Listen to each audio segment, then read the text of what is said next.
Hello and welcome back to Vox Terra. Today, let me start with this headline from Democracy Now! U.S. approves $619 million sale of high-tech weapons to Taiwan, March 2nd of 2023, including new missiles for its F-16 fighter jets. The deal will primarily benefit weapons makers Raytheon and Lockheed Martin. After the sale was announced, Taiwan reported China's Air Force flew warplanes into airspace Taiwan considers part of its air defense identification zone for the second consecutive day. Now, a couple thoughts here. When I was younger, I might have been like, yeah, let's sell them weapons and who cares what China's doing, just show them. I don't see it that way any longer. One, if we in quotes, really had a free press, wouldn't more media outlets besides Democracy Now! Be pointing out, hey, there's some business interests being served by this really aggressive stance and one-sided narrative and parts of history being consistently left out, in my opinion.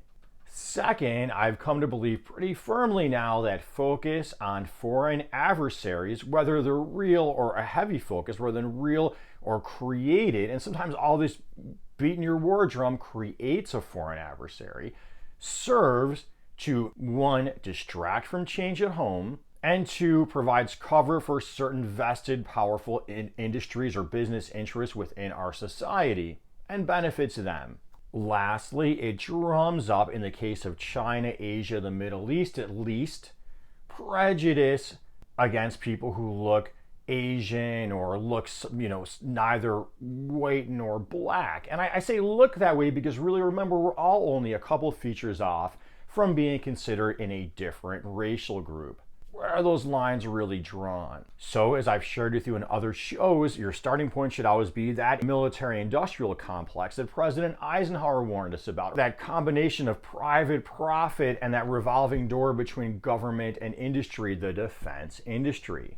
To wit, look at Open Secrets, a journalistic website that amazingly other journalists are not looking at, that exposes campaign contributions. Here we see from 2020, over $50 million in contributions to federal candidates from the defense industry. Citing Mother Jones, as I have done before, Lloyd Austin, defense secretary, was on the board of directors at Raytheon, one of those defense contractors. I also heard on Democracy Now! In the background that the defense industry, as the war on terror, so-called, has been shrinking, there's been emphasis on what they call great powers conflict. Now, citing to Noam Chomsky, think about that military-industrial complex's influence in our media. There he points out these one-sided narratives. Excellent book, Manufacturing Consent. I cited for you before an Intercept article how when these so-called defense experts are on cable news outlets, like Condoleezza Rice is an example they gave, their ties to the defense industry are amazingly omitted by those media outlets. And this environment is going to be the same or similar whether you're listening to Fox News or National Public Radio. Now, not to diss National Public Radio, I think overall they're a better source of data information, but they still follow these same patterns. Really a one-sided narrative. While issues I really care about, like climate change, are back-burnered. No pun intended or pun intended, but barely mentioned, only in the background. And that brings me to the other point. We are just doing these one-sided narratives, winner takes all, zero-sum games on a heating planet.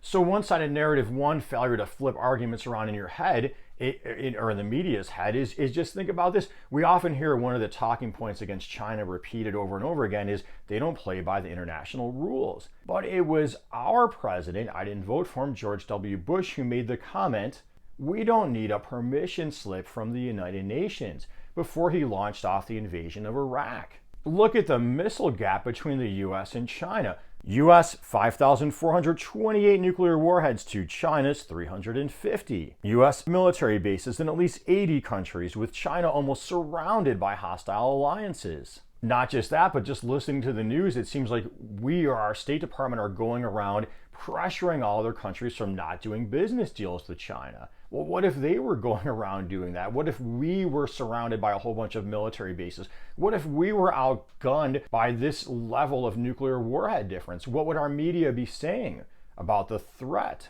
And the one-sided narrative leaves out what I think are important historical points, like Richard Nixon's famous trip to China where he got China to open up to capitalism again. And part of that deal was the one China policy. We would no longer see Taiwan as the true China, but say one day China and Taiwan, which a long time ago was a part of China, depending on your historical interpretations, because that was going back some time ago, but it was settled largely by ethnic Chinese migrating there historically, with some indigenous population also, but that indigenous were still Asian people.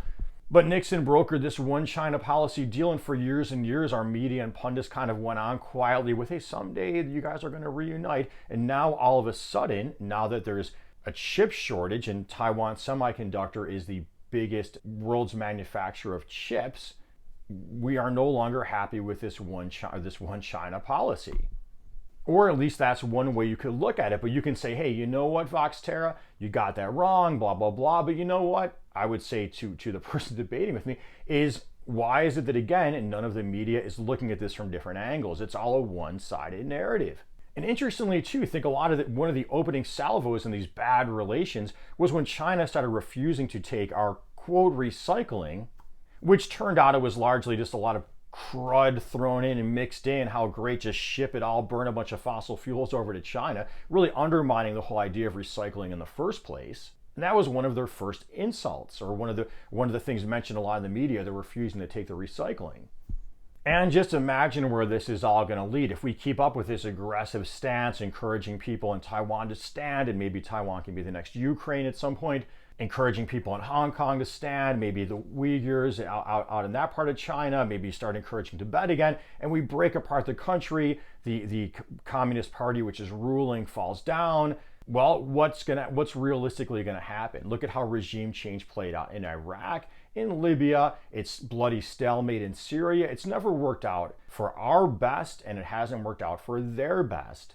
You want peaceful negotiations, international rules, and eyes focused on prizes. Those prizes should just simply be the life quality of average people and the good stewardship of our environment, and not having an economy that is just burning our planet down mindlessly. So last thought, another industry benefited indirectly or even directly, in addition to the chips and the defense industry, is also the fossil fuel petrochemical. Well, if you keep on poking your stick at China, getting them to poke a stick back, or whoever you want to claim started, that's up to you. But either way you look at it, you're encouraging what people love to call energy independence, which really means digging up your fossil fuels and burning them. In the case of China, they're outgunned, that kind of thing. They got to burn coal, because who knows when the spigot's going to get turned off to them. They're surrounded. Over here in the US, we're here in energy independence. We got to drill more oil, even though, again, that this planet is heating up. So I hope you found some merit to these arguments, that just these one-sided narratives are not helping us, they're not helping them, and it's really leading us towards a future of war on a heating planet. Not a good idea. And until next time, please make sure you're subscribed to my channel, you're commenting, you're liking it, click the notification bell. Thank you to my two patrons at Patreon, Bella Lugrussi and Environmental Coffee House. And until next time, and as always, peace be with you.